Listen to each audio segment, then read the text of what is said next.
నారాయణపేట్ జనజాతర సభలో సీఎం రేవంత్ రెడ్డి చేసిన కామెంట్స్ పై సోషల్ మీడియాలో ట్రోలింగ్ జరుగుతోంది. పార్లమెంట్ ఎన్నికల్లో 14 సీట్లు గెలిపిస్తే ముదిరాజ్ బిడ్డను మంత్రిని చేస్తానని సీఎం రేవంత్ ప్రకటించారు. ఈ కామెంట్లపై బీసీ వర్గాల నుంచి కౌంటర్లొస్తున్నాయి. బీసీని మంత్రిని చేయడానికే కండిషన్లు ఎందుకని ప్రశ్నిస్తున్నారు. రెడ్డి మంత్రులకు ఇలాంటి షరతులు ఎందుకు ఉండవని నిలదీస్తున్నారు. 14 ఎంపీ సీట్లు గెలవకపోతే ముదిరాజ్ బిడ్డకు మంత్రి పదవి ఇవ్వవా అని రేవంత్ సూటిగా ప్రశ్నిస్తూ కొందరు పోస్టులు పెడుతున్నారు.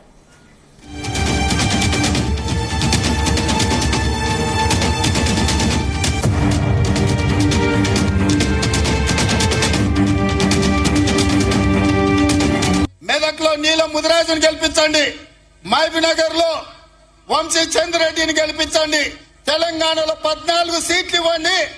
ఆగస్టు 15 తారీఖు లోపల మీ ముదిరాజు బిడ్డను మంత్రిని చేసే బాధ్యత నాది. మీకు శక్తి ఉంది, మీకు యుక్తి ఉంది, మీకు పట్టుదల ఉంది, మీకు పౌరుషం ఉంది, పోరాడే శక్తి మీకుంది.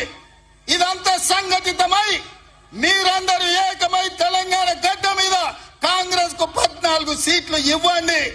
మీ బిడ్డను 15 ఆగస్టు తిరిగే లోపల మంత్రిని చేసే బాధ్యత నేను తీసుకుంటా, మీకు మాట ఇస్తున్నా అని చెప్పి నేను ఈ వేదిక మీద నుంచి మీకు చెప్తున్నా. మిత్రులారా, మెదక్లో నీలం ముదిరాజును గెలిపించండి, మహబూబ్నగర్ లో వంశీ చంద్రెడ్డిని గెలిపించండి, తెలంగాణలో 14 సీట్లు ఇవ్వండి.